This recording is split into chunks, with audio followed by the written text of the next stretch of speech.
প্রিয় ভাইরা আমার, দশর রাত খেয়াল করেন আল্লাহরে কেমনে জান দিয়ে ঋণ দিয়েছে। আপনার আমার ইমানের পার্থক্যটা এখনই বুঝে যাবেন। বিকেল বেলায় বিয়ে পড়া দিলেন, হানজালা রাদিয়াল্লাহু তাআলা আনহুর বিয়ে হলো। রাত্রি বেলায় বাসর রাত্রে ঢুকেছেন, বউয়ের সঙ্গে হয়তো একবার মেলামেশাও হয়েছে, গোসল ফরজ হয়েছে। মধ্য রজনীতে উহুদের ময়দানে যুদ্ধে যাওয়ার জন্য ডাক পড়ে গেছে। বিছানার উপর থেকে ফাল দিয়ে উঠেছে, সঙ্গে সঙ্গে তরবারি নিয়ে হাজির।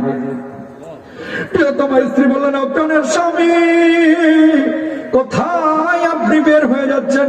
আল্লাহর নবী ডাক দিয়েছে, জিহাদের ময়দানে আমারে যাইতে হবে। আপনি কেন ভুলে গেছেন আজকে আপনার বাসর রাত? অনেক সাহাবী আছে যুদ্ধ করার জন্য। ঠিক ওই মুহূর্তে স্ত্রীর কপালের মধ্যে একটা চুমা দিয়ে বললেন, প্রিয়তমা স্ত্রী, যদি বেঁচে থাকি তোমার সঙ্গে আমার সাক্ষাৎ হবে, আর যদি শহীদ হয়ে যায় তোমার সঙ্গে আমার বাসর হবে আল্লাহর জান্নাতে। জিহাদের ময়দানে চলে গেলেন, যুদ্ধ হলো। একজন একজন করে 70 জন সাহাবী শহীদ হয়ে গেল। আল্লাহর নবীর মুখ দিয়ে রক্ত বের হচ্ছে, দান্দার মোবারক শহীদ হয়ে গেছে। নবীজি নিজেই ক্লান্ত পরিশ্রান্ত সাহাবীদেরকে জিজ্ঞেস করছেন, ও সাহাবী, কতজন শহীদ হয়েছে আজকে যুদ্ধের ময়দানে?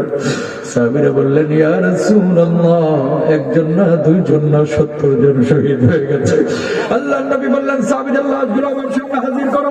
সাহাবীরা সব লাশগুলো খোঁজা শুরু করলেন। 70 জন শহীদ হয়েছে, 68টা লাশ পাইলেন, কিন্তু 2টা লাশ ওদের কোন প্রান্তরে খুঁজে খুঁজে পাচ্ছেন না। আল্লাহর নবী বলছেন, আর 2টা লাশ কোথায়? আল্লাহর নবী, 2টা লাশের মধ্যে একটা হচ্ছে আপনার চাচা হামজার লাশ, আর একটা হচ্ছে হামজার লাশ। নবীজি গোটা উহুদের ময়দান হন্না হন্না হয়ে খুঁজলাম, কিন্তু কোথাও লাশটা পাইলাম না। আল্লাহর নবী বললেন, আমার চাচা হামজাও কি শহীদ হয়েছে? আল্লাহর নবী, শুধু শহীদই হয় নাই, আল্লাহর দোহাইটা লাগে, হামজার লাশ যদিও পাওয়া যায়, খবরদার আপনার কলিজার টুকরা হামজার লাশটা আপনি দেখবেন না। আল্লাহর নবী বলছেন, কেন কেন? নবীজি, ওয়াসি বললাম দিয়ে আপনার চাচার নবীর মধ্যে যখন বললামটা ঢুকিয়ে দিয়ে নিজ দিয়ে টান মেরেছে, নারী বুড়ি গুলো বের হয়ে তিনি শহীদ হয়ে গেছে। আবু সুফিয়ানের স্ত্রী হিন্দা নিজের বাপের হত্যার প্রতিশোধ নেওয়ার জন্য। আমি নিজে দেখেছি। সাহাবী বলছেন, ইয়া রাসূলুল্লাহ, ওই হিন্দা হামজার বুকের উপরে বসে ছুরি দিয়ে বুকটাকে ফেলে দিয়েছে। নবীজি কলিজাটাকে বের করে চিবিয়ে চিবিয়ে খেয়েছে, কান কেটে ফেলেছে, নাক কেটে ফেলেছে, জিহ্বা কেটে ফেলেছে, সুই সুতা দিয়ে এটারে সেলাই করে গলার মধ্যে মালার মতো ঝুলাইয়া অশ্লীল নৃত্য প্রদর্শন করেছে। আল্লাহর নবী, খবরদার হামজার লাশটা আপনি যদিও পান দেখবেন না, কারণ আপনার কলিজার টুকরায় চাচার লাশ দেখলে আপনি নিজেকে সহ্য করতে পারবেন না, কন্ট্রোল করতে পারবেন না। বলুন আল্লাহু আকবার। হঠাৎ গুমড়ে গুমড়ে টুকরে টুকরে এক মহিলা কাঁদছে পাশে। আল্লাহর নবী বলছেন, হ্যাঁ মহিলা, কেন কান্না করে? তোমার তো চিনলাম না। মহিলা জবাব দিলেন, ওগো মুহাম্মদুর রাসূলুল্লাহ, ওগো নবীজি সাল্লাল্লাহু আলাইহি ওয়াসাল্লাম, গতদিন যে আপনি বিয়ে পড়াইছিলেন, আমি হানজালার স্ত্রী। ওগো নবীজি, বাসর রাত থেকে যখন জিহাদের ময়দানে যাচ্ছিল আমি বারণ করেছিলাম। কপালের মধ্যে চুমু দিয়ে বলেছে, যদি বেঁচে থাকি তাহলে দেখা হবে, আর যদি শহীদ হয় তোমার সঙ্গে আমার সাক্ষাৎ হবে আল্লাহর জান্নাতে। ওগো আল্লাহর নবী, আমার স্বামী শহীদ হয়েছে, আমি গর্ববোধ করছি, কিন্তু আমার চোখের মধ্যে পানি, কি বলবো, একটু জড়তাও আসছে। ওগো আল্লাহর নবী, আমি জানি আমার স্বামী শহীদ হয়ে আল্লাহর জান্নাতে গিয়েছে। আমি জানি শহীদ যারা হয় তাদেরকে আপনি বিনা গোসলে দাফন করেন, আমার হানজালার বিনা গোসলে আপনি দাফন করেন না, কারণ তার উপরে গোসলটা ফরজ ছিল। বলুন আল্লাহু আকবার। ওগো আল্লাহর নবী, গোসলের আগে তিনি আপনার কাছে এসেছে। আল্লাহর নবী বললেন, সাহাবী, হানজালার লাশটা খুঁজে বের করো। সাহাবীরা তন্না তন্না হয়ে খুঁজছেন। এক কিনারা থেকে একজন সাহাবী দৌড়ে এসে বললেন, ইয়া রাসূলুল্লাহ, হানজালার লাশটা তো আমরা খুঁজে পেয়েছি, আমার সামনে নিয়ে আসো। নবীজি বলছেন, মুখটাকে খুলো। লাশের মুখটাকে যখন দেখানোর জন্য কাফনটাকে সরানো হলো, হানজালার দাড়ি দিয়ে চুল দিয়ে টপ টপ করে পানি পড়ছে। আল্লাহর নবী বলছেন, হানজালাকে কে গোসল দিল, কে গোসল দিল? সঙ্গে সঙ্গে আল্লাহ রাব্বুল আলামিন জিবরিল আমিনের মাধ্যমে জানিয়ে নিয়ে ওহী নাযিল করলেন, পাঠিয়ে দিলেন জিবরিল আমিনকে। বললেন, ও জিবরিল আমিন, আমার হাবিবের কাছে গিয়ে বলো, হামজার লাশটা যখন লুটিয়ে পড়েছিল উহুদের প্রান্তরে, আমি জানি তার উপরে গোসল ফরজ ছিল। দুনিয়ার সাধারণ কোন পানি দিয়ে আমি গোসল দেওয়াবো না। আমার হামজালাকে 500 ফেরেশতার একটা বহর নিয়ে তৃতীয় আসমানে নিয়ে জান্নাতি জমজমের পানি দিয়ে আমি হামজালার গোসল সম্পাদন করে আবার আপনার কাছে হামজালারে ফিরিয়ে দিয়েছি। সুবহানাল্লাহ। কোন জোরে!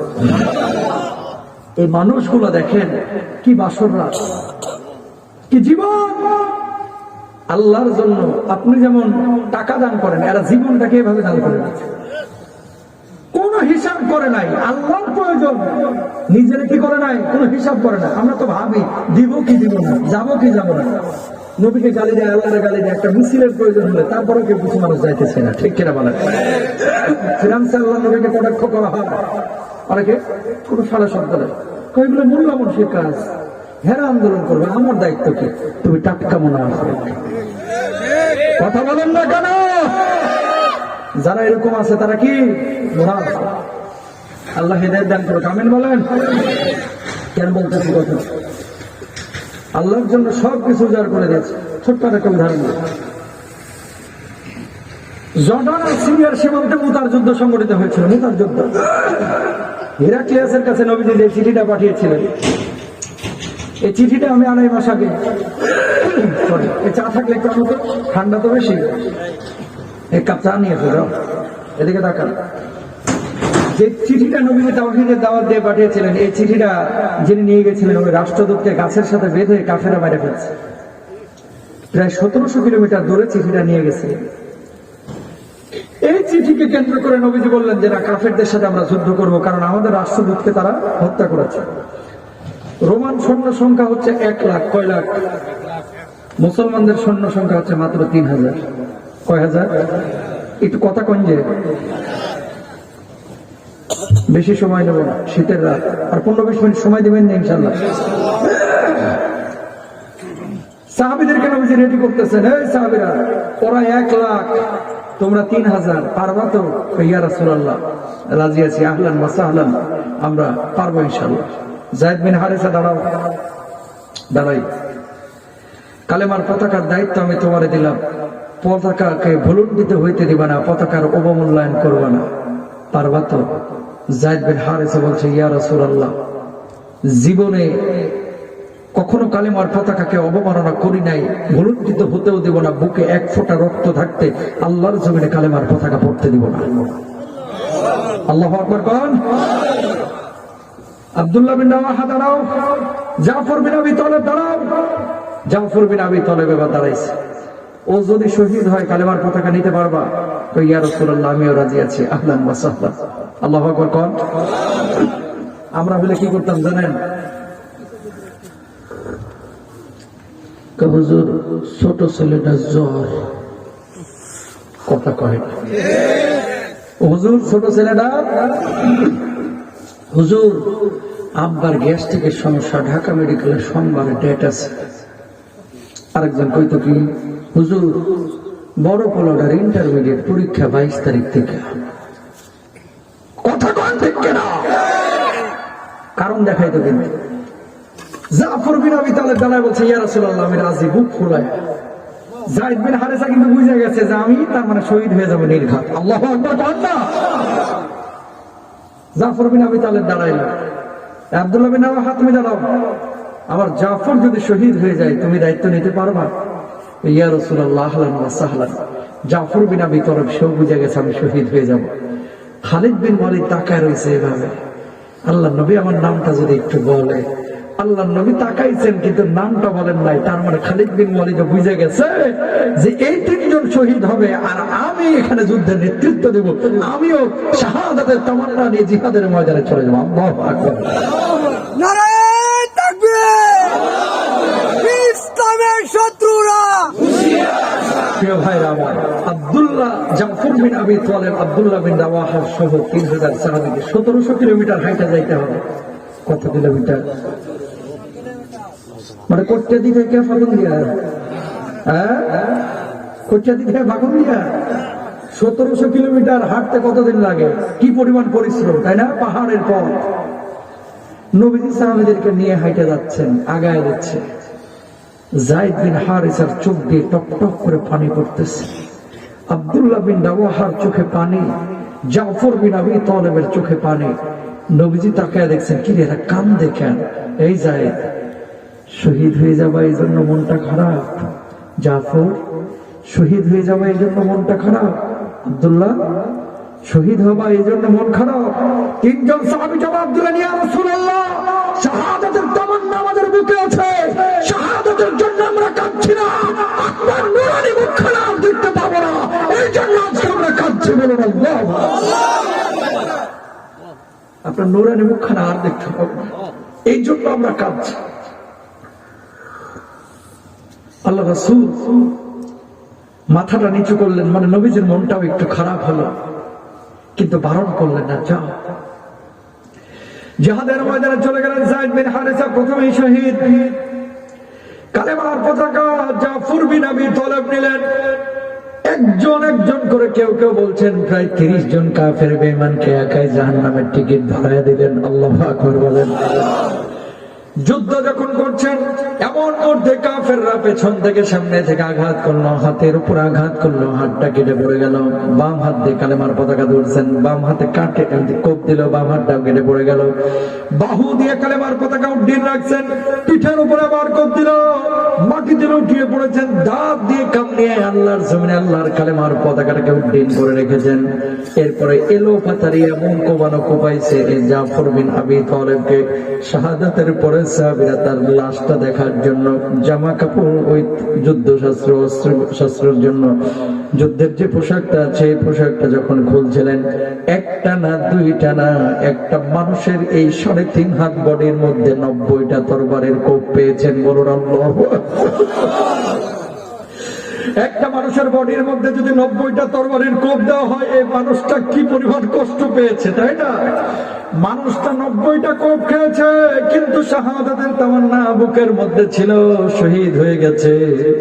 আল্লাহর নবী যখন মসজিদ নবীতে বসা, যুদ্ধ তখন মোতার হচ্ছে, হঠাৎ সাহাবীরা বসে, সামনে আছে কয়েকজন সাহাবী, নবীজি আকাশের দিকে তাকিয়ে বলছেন, ওয়া আলাইকুমুস সালাম। সাহাবীরা বললেন, ইয়া রাসূলুল্লাহ, কারে সালাম দিলেন? আমরা তো দেখলাম না। আল্লাহর নবী বললেন, আমি যা দেখি তোমরা তা দেখো না। আমার জাফর শহীদ হয়ে গেছে, তার 2টা হাত কেটে ফেলেছে, 90টা আঘাত শরীরের উপরে করা হয়েছে। জাফরের শাহাদাত আল্লাহ এত পছন্দ করেছেন, এত পছন্দ করেছেন। আল্লাহ রাব্বুল আলামিন ওই জাফর আত-তাইয়ারকে, আবু তালেবকে জান্নাতি ফেরেশতা দিয়ে সংবর্ধনা দিতে দিতে জান্নাতি 2টা পাখা লাগাইয়া জান্নাতের মধ্যে নিচ্ছিলেন।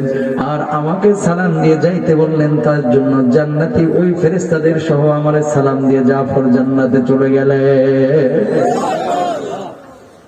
প্রিয় ভাইরা আমার, দেখেন কেন এই কথাগুলো বললাম। ইমানের জন্য দুনিয়ার সব ছেড়েছে, কিন্তু ইমান ছাড়ে নাই।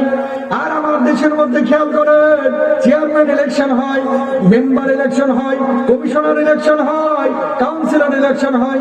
এলাকার মধ্যে যারা সৎ মানুষ, তাদেরকে আপনারা ভোট দিবেন, কোনো সমস্যা নাই, এটা আপনার মৌলিক অধিকার। কিন্তু কিছু চামুন্ডার ঘরের চামুন্ডা আছে, মাত্র 150 টাকার লেগে আরেকজনের সিল মারে হারাম করলে, ঠিক কিনা? কয় টাকা?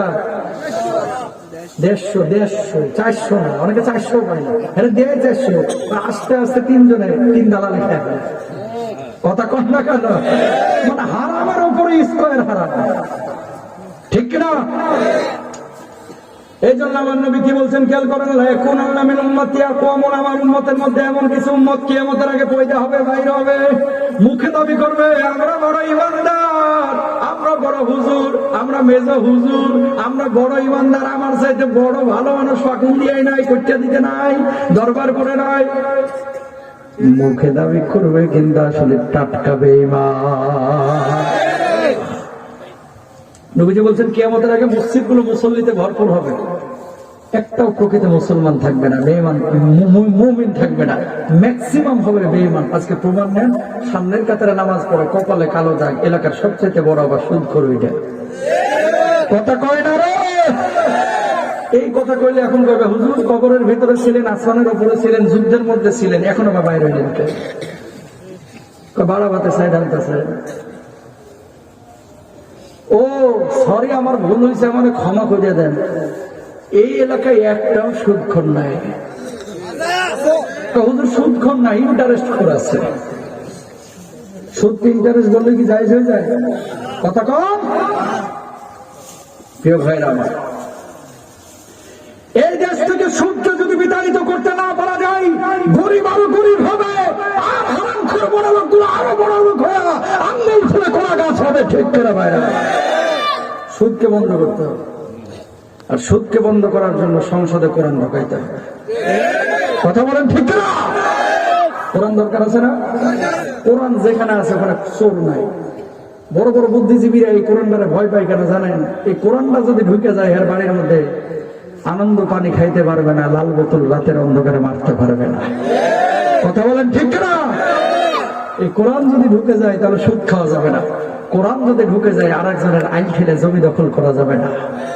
এখানে হাত তুলতে বলে অনেকে ধরা খাওয়া যাবে। হজ করছে 3 বার, প্রতি বছর উমরায় যাচ্ছে, ইতিকাফ করে, বোনের সম্পদটা এখনো বুঝিয়ে দিল না। কথা কয় না রে? বোনের সম্পদটা এখনো বুঝাইয়া দিল না কেন? আহা, মানুষ বড় গাদ্দার। উজবেকিস্তান একটা দেশ আছে না, রাশিয়া বলতে, সোভিয়েত ইউনিয়নের। গত বছর গেলাম হুজুর, বুঝছেন, ইমাম বুখারী রাহিমাহুল্লাহর কবরটা আমি বুখারায় জিয়ারত করে সামারকান্দে এসেছি। সামারকান্দ নাম শুনছেন না? ঐতিহাসিক এলাকা। সামারকান্দে জোহরের নামাজ আমি একটা মসজিদে ঢুকেছি। ঢোকার পরে দেখতে পাইলাম যে সবাই জোহরের নামাজ আদায় করতেছে। আমরা যেমন মসজিদে জুতা পেছনে রেখে নামাজ আদায় করি না, সব মানুষের মোবাইল ফোন গুলো পেছনে রেখে সামনে নামাজ আদায় করতেছে। কি রে, সবার কি মোবাইলের চার্জ শেষ নাকি? এতগুলো মোবাইল ফোন এখানে রাখার মানেটা কি? পরে বুঝলাম যে নামাজে খুশু খুঁজো নষ্ট হবে, এই জন্য মোবাইল ফোন জুতার স্থানে রেখে নামাজ আদায় করতেছে। পরিষ্কার জায়গা। আমার মাথায় তখন একটা জিনিস আইলো যে আল্লাহ বাঁচাইছে যে মসজিদটা ঢাকার গুলিস্তানের কোন মসজিদ নেই। কথা বলেন না কেন?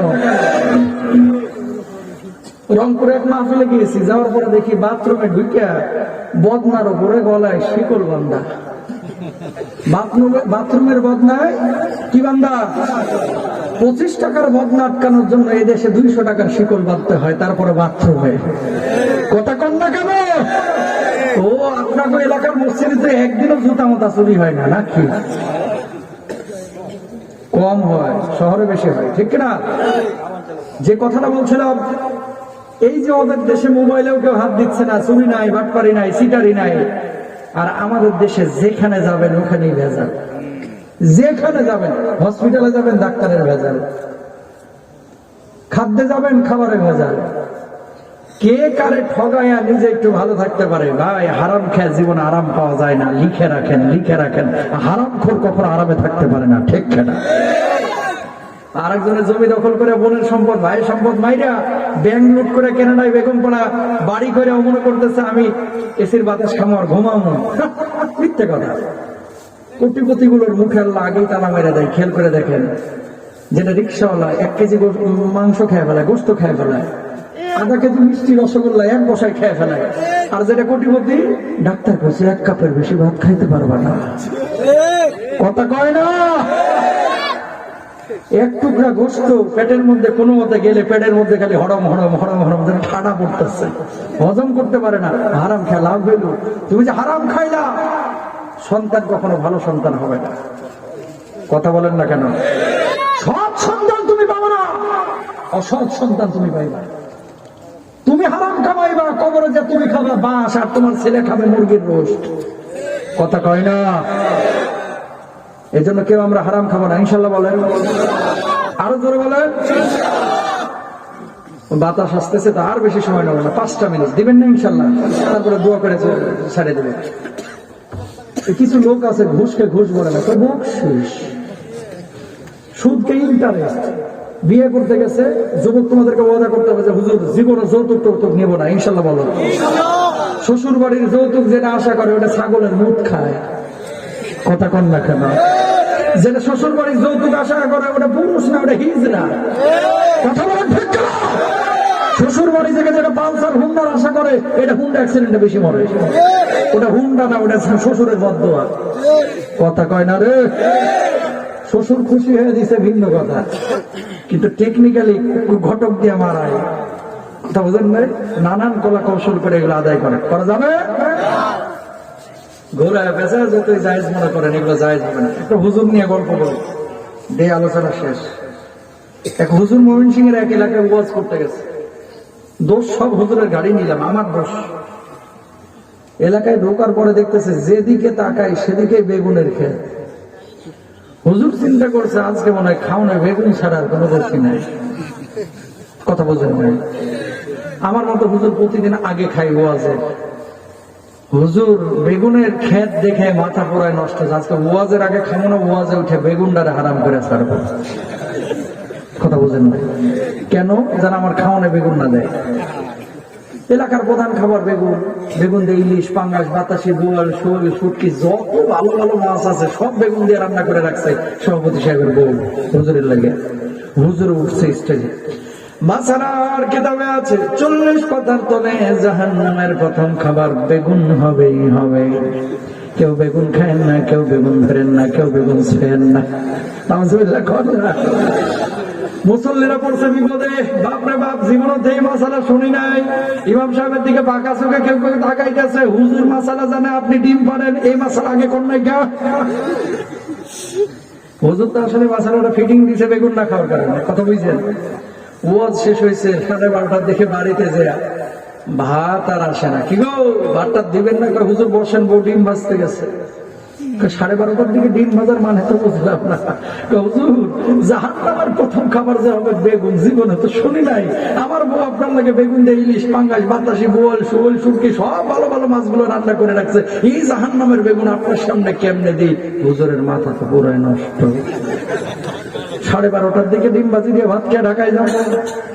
সবাই সবাই দিকে আসে। মিয়া মূর্খ সূর্খ হয় মানুষ, এত মূর্খ হয় কেন হুজুর? মাসালা কি আর নাই? অন্য কিতাবে কি আছে এটা কি দেখবেন না? হুজুর এটা না আপনারা জানেন।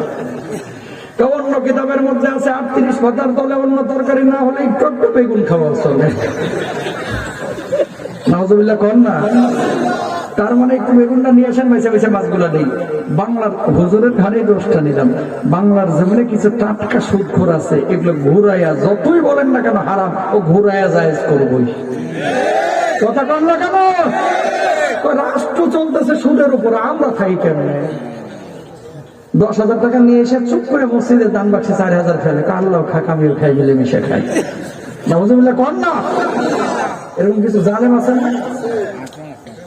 এই মসজিদে আবার দেয় না, ধরা খেয়ে গেলে এলাকার মানুষ তো জানা যে ওটা টাটকা সুদখোর, মুরগির ডিমও ছাড়ে না। কথা বোঝেন নাই? পাগলা মসজিদে যায় দিয়ে আসে।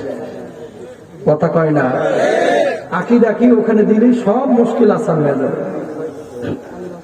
4 কোটি টাকা ওখানে উঠতেছে, আর পাশের মসজিদে ফ্যান নাই, বাথরুমে জুতা নাই, মসজিদে টিস্যু নাই। এই মসজিদের খবর না নিয়ে পাগলা মসজিদে তুমি যাও, তোমার মতো ভণ্ড আল্লাহর জমিদার নাই। আগে নিজের বাপ মার খেদমত করো, নিজের এলাকার মসজিদের হক আদায় করো, তারপর ওখানে যাই। হিন্দুরা যায় দেখি কানের বালা, হাতের দুল মূল ফেলা যেতেছে। কি কানের দুল, হাতের বালা আছে না? কেন? 18 জন নবীর কবর আল্লাহ তাআলা আমার গোটা দুনিয়ায় জিয়ারত করাইছে, আলহামদুলিল্লাহ। কোন নবীর কবরে দেখি নাই টাকা দান করতে, সিজদা দিতে। নূহ নবীর নাম শুনেছেন না? লেবাননের কবরটা জিয়ারত করলাম, 62 হাত লম্বা কবর। আল্লাহু আকবার। কবরের উপরে লেখা ইদা সাআলতা ফাসআলিল্লাহ ওয়া ইদা ইসতাআনতা ফাসতাঈন বিল্লাহ। তোমার যদি সাহায্যের প্রয়োজন হয় সরাসরি আল্লাহর কাছে যাও, কবরের নবীর কাছে কিছু চাইও না। সুবহানাল্লাহ কোন? আইয়ুব নবীর নাম শুনছেন? ওনার কবরে একই লেখা। ওনাকে যে কূপে নিক্ষেপ করা হয়েছিল, এখন ওই কূপ থেকে পানি বাইর হয়, মিঠা পানি। সুবহানাল্লাহ কোন? আমি চিন্তা করলাম যে আল্লাহ বাঁচাইছে যে আইয়ুব নবীর কবর, নূহ নবীর কবর আর যাই হোক বাংলাদেশে দেয় নাই। যদি বাংলাদেশে দিত, গোলাপ শাহ মাজারে টাকায় পুরা গলা ডুবে যায়। নবীর কবর যদি একটা থাকতো তাহলে ওটা হয়তো ওই কবর যার অধীনে ও হতো সেরা শিল্পপতি, সালমান এফ রহমানের লোকে পারতো না। কথা কর না কেন? আর যদি আইয়ুব নবীর কূপটা পাইতো তাহলে কি করতো? ছোট ছোট বোতল পানিতে ডুবাইতো, ওগুলো ভর্তি করতো। ওই যে বোতল গুলো হোমিও বোতল, স্বামী স্ত্রীর অমিল, আপনি কি অবাধ্যকে বাধ্য করতে চাচ্ছেন? মনের মানুষকে কাছে টানতে পারছেন না? আপনি কি আমেরিকার ভিসা পেতে চান? আপনি কি সংসদ সদস্য হতে চান? তুই কি তো জরিনার আনতে পারছিস না? আর দেরি নয়, আজই চলে আসেন গুরু বাবার কাছে। এক ডোজ, এক ফাইল, মাত্র 600 টাকা, টাটকা বাপ্পা। জোরে বলেন ঠিক কিনা? কি হচ্ছে? সিলেটে মাহফিলে গেলাম, যাওয়ার পরে দেখি বড়ই গাছের পাতা নাই, খালি ফিতে বান্ধা। কি বান্ধা? জোরে কর। আকিদা কি? ওই ফিতা বান্ধে যতক্ষণ পর্যন্ত মজবুত এই ফিতার বান্ধন থাকবে, হ্যাঁ জরিনা নাকি হেরে ছেড়ে যাবো না। তো ফিতা ওখানে বান্ধার দরকার কি? নিচের লুঙ্গির নিচে আশপাশে বান্ধ দিতে হয়। কথা কম না কেন? এগুলো বিশ্বাস করা যাবে? দূর থেকে আবার আরেকটাই স্লোগান মতো, কেরামান কাতিবিন রোজ হাশরের দিন আল্লাহর দরবারে যদি করে অভিযোগ, আমি বলবো দুনিয়ায় ছিলাম খাজা বাবার লোক। খালি কইস ঝাঁটা দিয়ে মানবে, নিজের আমল ছাড়া অমুক বাবা তমুক বাবা এগুলা চলবে না, ঠিক না? জীবনে দুইটা পাপ করবেন না সবাই, ইনশাল্লাহ। অজামিনযোগ্য দুইটা অপরাধ আছে পৃথিবীতে। কয়টা? এক নম্বর হচ্ছে শিরিক করা, দুই নম্বর হচ্ছে বান্দার হক নষ্ট করা। এটা আল্লাহ মাফ করবেন, আমরা কেউ করবো না ইনশাল্লাহ। 5 ওয়াক্ত নামাজ কালকে জামাতের সাথে কাল থেকে শুরু করবেন তো ইনশাল্লাহ।